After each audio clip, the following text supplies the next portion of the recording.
नमस्कार जोहार, आपका स्वागत है खबर छत्तीसगढ़ में। तो आइए जानते हैं छत्तीसगढ़ के हर छोटे बड़े शहर से 25 फटाफट बड़ी खबरों को। इससे पहले यदि आप वीडियो को लाइक नहीं किए तो लाइक कर दीजिए और चैनल में नए हैं तो चैनल को सब्सक्राइब कर लीजिए। और आप वीडियो को कहां से देख रहे हैं कमेंट बॉक्स में हमें जरूर बताइए। छत्तीसगढ़ में शिक्षक भर्ती की बड़ी सौगात, 5000 पदों पर निकली वैकेंसी, लास्ट डेट से पहले ऐसे करें अप्लाई। छत्तीसगढ़ में सरकारी स्कूलों में शिक्षक बनने का सपना देख रहे युवाओं के लिए खुशखबरी है। राज्य सरकार ने शिक्षक भर्ती 2025 के लिए आधिकारिक अधिसूचना जारी कर दी है, जिसके तहत प्राथमिक, माध्यमिक और उच्च माध्यमिक स्तर पर कुल 5000 पदों पर भर्ती की जाएगी। यह भर्ती प्रक्रिया छत्तीसगढ़ व्यावसायिक परीक्षा मंडल यानी कि छत्तीसगढ़ व्यापम की ओर से आयोजित की जाएगी और इच्छुक उम्मीदवार 10 सितंबर 2025 तक ऑनलाइन आवेदन कर सकते हैं। छत्तीसगढ़ के लोगों को दीपावली से पहले मिलेगा 3000 करोड़ का गिफ्ट, जर्जर सड़कों से मिलेगा छुटकारा। जे लोक निर्माण विभाग यानी कि राष्ट्रीय राजमार्ग परियोजना ने दीपावली से पहले प्रदेशवासियों को जर्जर सड़कों से राहत देने के लिए प्रदेश के विभिन्न हिस्सों में राष्ट्रीय राजमार्गों के रखरखाव और मरम्मत के लिए 9 टेंडर जारी किए। इन कार्यों पर कुल मिलाकर करीब 3000 करोड़ रुपये से अधिक का खर्च प्रस्तावित है। बता दें कि जिन सड़कों का सफर जहां सामान्य हालात में 6 घंटे का होता है, वहां सड़क गड्ढों से छलनी होने के कारण 7 से 8 घंटे तक लग रहे हैं। बरसात ने स्थिति और खराब कर दी है। असंगठित श्रमिकों को सरकार ने दी बड़ी सौगात, अब प्राइवेट अस्पतालों में होगा इलाज, जाने किनको मिलेगा लाभ। छत्तीसगढ़ सरकार ने राज्य में अटल श्रम सशक्तिकरण योजना के तहत असंगठित श्रमिकों को कैशलेस इलाज की सुविधा के लिए बड़ी सौगात दी है। श्रमिकों के कैशलेस इलाज के लिए 106 प्राइवेट अस्पतालों के साथ अनुबंध किया गया। बता दें कि असंगठित श्रमिकों और उनके परिवारों के विकास के लिए एक छत्र योजना के रूप में अटल श्रम सशक्तिकरण योजना प्रारंभ की गई है। मामले की जानकारी देते हुए अधिकारियों ने बताया कि प्रवासी श्रमिकों को सहयोग और मार्गदर्शन देने के लिए प्रथम चरण में 5 राज्यों उत्तर प्रदेश, तेलंगाना, उड़ीसा, गुजरात और महाराष्ट्र में मोर चिन्हारी भवन का निर्माण किया जाएगा। इन राज्यों में बड़ी संख्या में छत्तीसगढ़ के श्रमिक रहते हैं। इसके अलावा श्रमिकों को कैशलेस इलाज की सुविधा उपलब्ध कराने के लिए 106 निजी अस्पतालों से अनुबंध किया गया, जिससे उन्हें हृदय रोग, किडनी रोग, मस्तिष्क रोग, जटिल सर्जरी आदि के लिए सुपर स्पेशलिटी अस्पतालों में उपचार की सुविधा मिल सकेगी। गणेश चतुर्थी की छुट्टी कैंसिल, अब इस तारीख को रहेगा स्थानीय अवकाश, कलेक्टर ने जारी किया आदेश। छत्तीसगढ़ के सूरजपुर जिले में गणेश चतुर्थी के दिन घोषित स्थानीय अवकाश की छुट्टी कैंसिल कर दी गई है। अब 27 अगस्त को अवकाश नहीं रहेगा। इसकी जगह कलेक्टर ने नई तारीख को स्थानीय अवकाश की घोषणा की है। कलेक्टर SJ वर्धन ने इसके लिए आदेश भी जारी कर दिया है। दरअसल सूरजपुर जिले में इस साल कैलेंडर वर्ष में कलेक्टर ने स्थानीय अवकाशों की घोषणा की थी। इसमें 27 अगस्त को गणेश चतुर्थी पर अवकाश दिया गया था, यानी इस दिन जिले के सभी सरकारी दफ्तरों की छुट्टियां थी। लेकिन अब इस आदेश में संशोधन कर दिया गया। अब 27 अगस्त बुधवार को गणेश चतुर्थी की छुट्टी कैंसिल कर दी गई है। जापान वर्ल्ड एक्सपो 2025 में छत्तीसगढ़ पेवेलियन की धूम, उमड़ा 22,000 से अधिक दर्शकों का हुजूम। छत्तीसगढ़ सीएम विष्णुदेव साय जापान दौरे पर हैं। जापान के अशोका में आयोजित वर्ल्ड एक्सपो 2025 के पहले दिन छत्तीसगढ़ पेवेलियन लोगों के आकर्षण का केंद्र रहा। उद्घाटन वाले दिन कुल 22,000 से अधिक दर्शक छत्तीसगढ़ पेवेलियन में पहुंचे और छत्तीसगढ़ की विरासत, उद्योग और पर्यटन की अनूठी झलक का अनुभव किया। 3 गोवंशों की मौत के मामले में जोरदार प्रदर्शन, विश्व हिंदू परिषद और बजरंग दल ने घेरा नगर पंचायत फिंगेश्वर। गरियाबंद जिले के राजीव में अस्थायी कांजी हाउस में गोवंशों की मौत के मामले में विश्व हिंदू परिषद और बजरंग दल के नेतृत्व में जोरदार प्रदर्शन किया जा रहा है। गोवंशों की मौत के मामले में जिम्मेदारों पर तत्काल कार्रवाई करने की मांग को लेकर नगर पंचायत फिंगेश्वर का घेराव किया गया। जानकारी के अनुसार कल नगर पंचायत फिंगेश्वर के अस्थायी कांजी हाउस में 3 गायों की मौत हुई थी। आपको बता दें कि सड़कों में घूमने वाले गायों के लिए नगर पंचायत फिंगेश्वर के गोठान को अस्थायी कांजी हाउस बनाया गया, जहां 3 गोवंश की मौत हुई थी। इस अस्थायी कांजी हाउस में लगभग 150 से 200 की संख्या में गायों को रखा गया है। अदानी फाउंडेशन ने मोहरेंगा पंचायत में शुरू किया वृक्षारोपण अभियान, 15,000 पौधों का रोपण, फलदार, छायादार और औषधीय प्रजातियों को प्राथमिकता। ग्राम पंचायत मोहरेंगा तिल्दा रायपुर अदानी फाउंडेशन अपने सामाजिक उत्तरदायित्व कार्यक्रमों के अंतर्गत मोहरेंगा ग्राम पंचायत में एक व्यापक वृक्षारोपण अभियान का आयोजन किया। इस पहल का उद्देश्य सामुदायिक वनों को सशक्त करना और ग्रामीणों में पर्यावरण संरक्षण के प्रति जागरूकता बढ़ाना है। अभियान के दौरान लगभग 15,000 पौधे लगाए गए, जिनमें फलदार, छायादार और औषधीय प्रजातियों को प्राथमिकता दी गई। यह वृक्षारोपण 12 एकड़ क्षेत्र में किया गया। इस अवसर पर करीब 300 ग्रामीणों ने उत्साहपूर्वक भाग लिया। गणेश चतुर्थी पर जानिए पूजा का शुभ मुहूर्त और पूजा विधि। जो गणेश चतुर्थी का पर्व भगवान गणेश के जन्म उत्सव के रूप में हर साल बड़े ही धूमधाम के साथ मनाया जाता है। यह पर्व में लोग भगवान गणेश की प्रतिमा की स्थापना करते हैं और उनकी विधिवत पूजा अर्चना करते हैं। हिंदू पंचांग के अनुसार भाद्रपद माह की चतुर्थी तिथि की शुरुआत 26 अगस्त को दोपहर 1:54 से होगी। वहीं इसका समापन 27 अगस्त को दोपहर 3:44 पर होगी। ऑनलाइन गेमिंग कानून का असर, ड्रीम 11 ने छोड़ा जर्सी स्पॉन्सरशिप, अब नए स्पॉन्सर की तलाश में बीसीसीआई। जो ऑनलाइन गेमिंग पर सख्त कानून लागू होने के बाद ड्रीम 11 ने भारतीय क्रिकेट टीम की जर्सी स्पॉन्सरशिप से अपना नाम वापस ले लिया।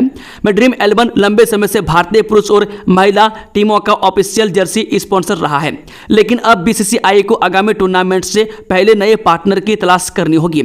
सूत्रों के मुताबिक रिलायंस जियो, टोयोटा और एक उभरता हुआ फिनटेक स्टार्टअप इस स्पॉन्सरशिप में रुचि दिखा चुके हैं। बीसीसीआई ने इन कंपनियों से बातचीत शुरू कर दी है और जल्द ही नए जर्सी स्पॉन्सर्स का ऐलान किया जा सकता है।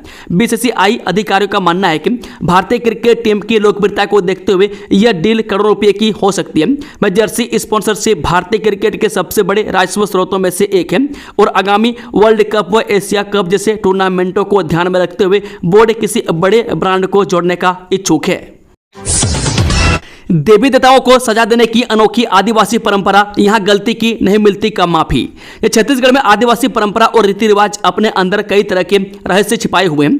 आज भी हमारे बीच आदिवासी समाज कई तरह के परंपराओं का निर्वहन करता है, मैं जिस पर यकीन कर पाना मुश्किल है। फिर भी इनकी परंपराओं के प्रति लोगों का विश्वास आज भी अडिग है। ऐसी एक परंपरा धमतरी जिले के वनांचल क्षेत्र में निभाई गई। छत्तीसगढ़ में लगेगी 100 करोड़ की food processing unit, CM Sai ने सरताज फूड्स को दिया निवेश का न्योता। सीएम विष्णुदेव साय ने ओसाका स्थित सरताज फूड्स को छत्तीसगढ़ में फूड प्रोसेसिंग यूनिट स्थापित करने के लिए 11.45 मिलियन यानी कि 100 करोड़ रुपए के निवेश हेतु आमंत्रित किया। यह निवेश न केवल प्रदेश के फूड प्रोसेसिंग सेक्टर को मजबूती देगा, बल्कि युवाओं के लिए नए रोजगार और किसानों के लिए बेहतर अवसर भी तैयार करेगा। कृषि आधारित अर्थव्यवस्था को नई दिशा देने की ओर यह बड़ा कदम है। प्रदेश के इन जिलों में अगले 4 दिनों तक होगी बारिश। मौसम विभाग ने जारी किया अलर्ट, घर से निकलने से पहले जान लें मौसम का हाल। छत्तीसगढ़ में बीते दिनों से हो रही बारिश के चलते लोगों को भीषण गर्मी से राहत मिल गई है। राजधानी रायपुर समेत आसपास के इलाकों में बारिश होने के चलते तापमान में कमी दर्ज की गई है। लगातार हो रही बारिश के चलते मौसम में ठंडक आ गई है। रविवार की रात भी राजधानी रायपुर समेत अन्य कई जिलों में जमकर बारिश हुई। वहीं मौसम विभाग की तरफ से प्रदेश के कई जिलों में भारी बारिश होने की संभावना जताई गई है। मौसम विभाग ने प्रदेश में होने वाली बारिश को लेकर अलर्ट जारी किया है। वहीं मौसम विभाग ने बताया कि राजधानी रायपुर में आज दिन भर बादल छाए रहेंगे। मौसम विभाग से मिली जानकारी के अनुसार प्रदेश के कई जिलों में आज जमकर बारिश होगी। मौसम विभाग के अनुसार बस्तर, दुर्ग और बिलासपुर संभाग में आज बारिश का तांडव देखने को मिल सकता है। मौसम विभाग ने छत्तीसगढ़ के उत्तरी हिस्सों में अगले 4 दिनों तक भारी बारिश होने का अलर्ट जारी किया है। तीजापोरा पर महतारी बंधन योजना की नई घोषणा से महिलाओं में खुशी, साड़ी वितरण में मचा हंगामा। रायपुर में तीजापोरा का त्यौहार मनाया गया। वह पंडित दीनदयाल उपाध्याय ऑडिटोरियम में छत्तीसगढ़ रजत महोत्सव के तहत इसका आयोजन किया गया था। मैं सीएम विष्णुदेव साय ने इस कार्यक्रम का न्योता दिया था। मैं सीएम के निमंत्रण पर प्रदेश भर से हजारों महिलाएं इस कार्यक्रम में शामिल हुई। रायपुर में तीजापोरा पर कई आयोजन हुए। इस कार्यक्रम में पारंपरिक रंग रूप, सांस्कृतिक प्रस्तुतियां और खेल प्रतियोगिताएं हुई। इस आयोजन में पूरे दिन उत्साह बना रहा, लेकिन कार्यक्रम के बाद साड़ी वितरण के दौरान व्यवस्था ने माहौल को बिगाड़ दिया। एसटी ज्वेलर्स के नाम पर 1.5 करोड़ रुपए की ठगी, भारी मुनाफे का झांसा देकर लगाया चूना, आरोपी गिरफ्तार। थाना बसंतपुर पुलिस ने एसटी ज्वेलर्स के नाम पर करोड़ों की ठगी करने वाले मुख्य आरोपित हरिओम नगर निवासी सुरेंद्र सिंह उम्र 57 वर्षीय को गिरफ्तार कर जेल भेज दिया है। आरोपित ने एक प्रार्थी से व्यापार में भारी मुनाफे का झांसा देकर करीब 1,53,60,000 रुपये हड़प लिए थे। वर्ष 2015 में प्रार्थी की पहचान संदीप सिंह राजपूत से मकाऊ में हुई थी। संदीप के जरिए उसका परिचय सुरेंद्र सिंह से हुआ। आरोपित ने स्वयं को एसटी ज्वेलर्स का मालिक बताते हुए प्रार्थी को व्यापार में शामिल करने की बात कही और हर महीने 2.5 से 3 लाख रुपये मुनाफा देने का वादा किया।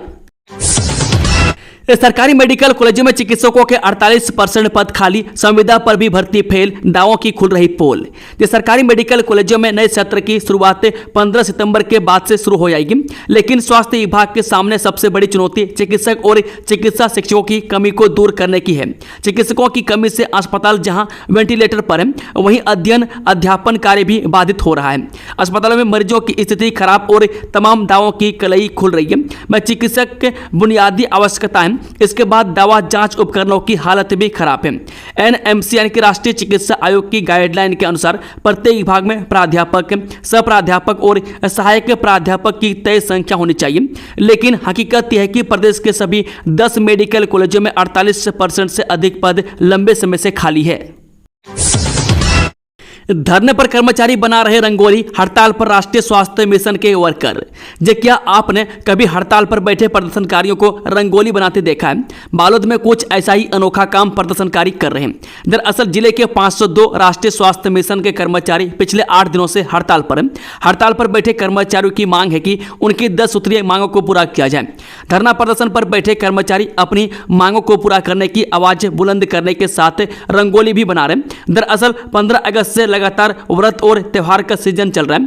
त्योहारी सीजन के चलते धरने पर बैठी महिला कर्मचारी रंगोली बनाकर सरकार से गुहार लगा रही है कि वो उनकी मांगों पर विचार करें। महिला कर्मियों का कहना है कि प्रदेश में अभी तीज पर्व का मौका है, ऐसे में उनको घर छोड़कर यहाँ धरना प्रदर्शन करना पड़ रहा है। मैं कड़ू भात खाकर वो तीजा त्योहार मना रहे। नाराज कर्मचारियों का कहना है कि सरकार सिर्फ वादे करती है, उसे पूरा नहीं करती। जब भी कर्मचारी अपनी मांग रखते हैं, उनकी मांगों की फाइलों को दबा दिया जाता है। छत्तीसगढ़ के कर्मचारियों को बड़ी सौगात, अब केंद्र के समान मिलेगा 55% महंगाई भत्ता, आदेश जारी। छत्तीसगढ़ सरकार ने राज्य के शासकीय सेवकों को बड़ी राहत दी है। मुख्यमंत्री विष्णुदेव साय की घोषणा के बाद वित्त विभाग ने सोमवार को महंगाई भत्ते यानी कि डीए में 2% बढ़ोतरी का आदेश जारी किया है। अब प्रदेश के अधिकारी कर्मचारियों को केंद्र के बराबर 55% महंगाई भत्ता मिलेगा। इसको लेकर वित्त विभाग ने प्रदेश के समस्त विभागाध्यक्ष, संभागायुक्त और कलेक्टरों को पत्र जारी किया है। जारी आदेश के मुताबिक 7वें वेतनमान वाले कर्मचारियों को 1 सितंबर 2025 से 55% महंगाई भत्ता मिलेगा। वहीं 6वें वेतनमान वाले कर्मचारियों का डीए 6% बढ़कर 252% हो जाएगा। कोल्हापुरी गांव की सफलता की मिसाल, रिलायंस फाउंडेशन की पहल से बदली तस्वीर। अगस्त का महीना आते राजनांद गांव का एक छोटा सा गांव रंगों और गतिविधियों से भर जाता है। हर अगस्त में कोल्हापुरी गांव धान की रोपाई के अंत का प्रत्येक पोला उत्सव के साथ साथ अपना वार्षिक खेल महोत्सव भी मनाता है। यह आराम करने, उत्सव मनाने और एक दूसरे से जुड़ने का समय होता है। मैं नीम के पेड़ के नीचे युवा खेल समितियों, आलू दौड़, बेल दौड़, फुगड़ी, मटका फोड़, गेड़ी, रस्साकसी और कई अन्य खेलों की योजना बनाती है। ये खेल मनोरंजन से कहीं बढ़कर में एकता और जमीनी स्तर के नेतृत्व का उत्सव है, जहां महिलाएं और पुरुष समान रूप से आगे आते हैं और प्रतिस्पर्धी भावना और उत्साह के साथ भाग लेते हैं। पीएम मोदी की डिग्री पर हाईकोर्ट का बड़ा फैसला, कहा यूनिवर्सिटी पब्लिक नहीं करेगी रिकॉर्ड। हाईकोर्ट ने सोमवार को अहम फैसला सुनाते हुए केंद्रीय सूचना आयोग के उस आदेश को रद्द कर दिया जिसमें दिल्ली विश्वविद्यालय को प्रधानमंत्री मोदी की ग्रेजुएशन डिग्री का विवरण सार्वजनिक करने के लिए कहा गया था। अदालत ने साफ किया कि विश्वविद्यालय प्रधानमंत्री मोदी की डिग्री की जानकारी सार्वजनिक करने के लिए बाध्य नहीं है। सुनवाई के दौरान विश्वविद्यालय की ओर से पेश सॉलिसिटर जनरल तुषार मेहता ने तर्क दिया कि निजता का अधिकार जानने के अधिकार से कहीं ज्यादा अहम है। मैं दिल्ली यूनिवर्सिटी का कहना था कि छात्रों की जानकारी सुरक्षित रखना उनका नैतिक दायित्व है और सिर्फ जिज्ञासा के आधार पर डिग्री का विवरण आरटीआई कानून के तहत सार्वजनिक नहीं किया जा सकता।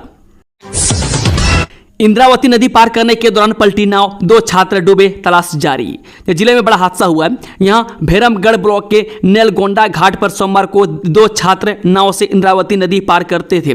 तभी उनका नाव पलट गई, जिसके बाद दोनों छात्र नदी में डूब गए और लापता हो गए। जानकारी के अनुसार दोनों छात्र नाव से इंद्रावती नदी पार कर रहे थे। इसी दौरान नाव पलट गई और दोनों छात्र नदी में डूब गए। घटना के बाद स्थानीय लोगों ने तत्काल पुलिस को सूचना दी। सूचना मिलते पुलिस और गोताखोरों की टीम मौके पर पहुंच गई और खोजबीन शुरू कर दी। घटना की पुष्टि करते हुए एसडीएम प्रकाश सरवे ने बताया कि बीजापुर से अतिरिक्त टीम भी भेजी गई है। हादसे से पूरे गांव में मातम पसर गया है। हार्दिक पांड्या बने पाकिस्तान के लिए सबसे बड़ा खतरा, बुमराह अर्शदीप भी पड़े पीछे। जो भारत पाकिस्तान मुकाबलों में गेंदबाजों ने हमेशा ही मैच का रुख बदलने का काम किया। इरफान पठान से लेकर जसप्रीत बुमराह तक कई दिग्गज गेंदबाजों ने पाकिस्तान की बल्लेबाजी लाइन अप को ध्वस्त किया है, मगर आंकड़े बता रहे हैं कि मौजूदा समय में पाकिस्तान के खिलाफ सबसे खतरनाक गेंदबाज कोई और नहीं बल्कि टीम इंडिया के स्टार ऑलराउंडर हार्दिक पांड्या है। भारत सरकार ने एशिया कप 2025 में भारत पाकिस्तान के मैच को हरी झंडी दे दी है। 14 सितंबर को दुबई इंटरनेशनल स्टेडियम में दोनों देशों की भिड़ंत होगी। हर बार की तरह इस बार भी सबकी निगाहें गेंदबाजों के प्रदर्शन पर टिकी होंगी। कंधे में दर्द का इलाज कराने पहुंचे युवक को झोलाछाप डॉक्टर ने लगाया ऐसा इंजेक्शन, मौके पर हो गई मौत। जिले से दुखद खबर सामने आ रही है। यहां झोलाछाप डॉक्टर के गलत इलाज के बाद एक युवक की मौत हो गई है। घटना के बाद से आक्रोशित परिजनों ने डॉक्टर के खिलाफ शिकायत दर्ज कराकर उचित कार्रवाई की मांग कर रहे हैं। वहीं पुलिस फरार डॉक्टर की तलाश कर रही है। जानकारी के अनुसार कोतरा रोड सोनिया नगर क्षेत्र का युवक कंधे में दर्द के इलाज के लिए सोनिया नगर में स्थित नेचरो क्लिनिक में तथाकथित झोलाछाप साहू डॉक्टर के पास इलाज के लिए पहुंचा था, जहां झोलाछाप डॉक्टर ने उसे इंजेक्शन लगाया। इंजेक्शन लगवाने के बाद युवक की हालत बिगड़ने लगी, जिसके बाद झोलाछाप डॉक्टर ने युवक को दूसरा इंजेक्शन लगाया, जिसके बाद युवक की मौके पर ही मौत हो गई। घटना के बाद से डॉक्टर साहू फरार है, जिसकी तलाश की जा रही है। बोरे में बंद मिली युवक की लाश, सिर पर गंभीर चोट के निशान, इलाके में फैली सनसनी। जसहर के उरला थाना इलाके में बोरे में बंद एक युवक की लाश मिली है। लाश मिलने से इलाके में सनसनी फैल गई है। लोगों ने इसकी सूचना तत्काल पुलिस को दी है। सूचना पर पुलिस और FSL टीम मौके पर पहुंची और पंचनामों की कार्रवाई के बाद सबको PM के लिए अस्पताल रवाना किया। प्रारंभिक जांच में मृतक के सिर पर गंभीर चोट के निशान पाए गए। आशंका जताई जा रही है कि युवक की हत्या पत्थर से सिर कुचलकर की गई और इसके बाद सबको बोरी में भरकर मुख्य सड़क से कुछ दूरी पर फेंक दिया गया। मृतक की शिनाख्त अब तक नहीं हो पाई है। पुलिस आसपास लगे CCTV कैमरों की फुटेज खंगाल रही है, जिससे आरोपी तक पहुंचा जा सके। गुरु घासीदास सेंट्रल यूनिवर्सिटी में NSUI का घेराव, कुलपति पर गंभीर आरोप। जब बिलासपुर स्थित गुरु घासीदास सेंट्रल यूनिवर्सिटी के प्रशासनिक भवन को शुक्रवार को NSUI के छात्रों ने घेराव कर लिया। में छात्रों ने कुलपति डॉक्टर आलोक चक्रवाल पर भेदभाव, अनियमितता और भ्रष्टाचार जैसे गंभीर आरोप लगाए।